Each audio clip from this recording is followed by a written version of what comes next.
So guys, kung mapapansin nyo, tapos na po kaming kumain, nagsikainan na po sila. Nabusog naman po kami. So kulang tayong ngayon mga katropa. So wala tayong mga apat na kasama ngayon. So ngayon, 5 lang kaming nandito kasi hindi ko alam kung saan sila nagpunta. So say hello to our mga katropa. So ito lang yung mga katropa natin nga na available at ako. So wala po si Hasmin, ang malusog na baboy, wala si Althea, ang payatot na bebe, wala si Santino, ang Santinong Santini. So wala sila, tsaka si Sarah the little maliit. So kulang na kulang po kami ngayon. So nandito po kami, nagmukbang po kami ngayon. Kasama namin ang isang senior citizen.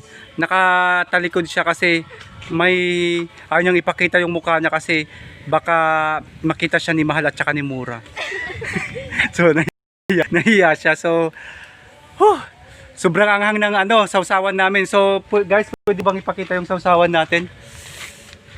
Ito yung sausawan namin kanina. Ito kanina guys, ito asin lang.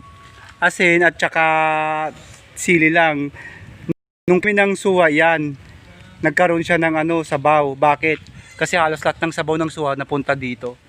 So guys, kung hindi pa po kayo nakasubscribe sa aming YouTube channel, please subscribe and click the notification bell para always po kayo yung mga YouTube channel. Maraming salamat po. Bye.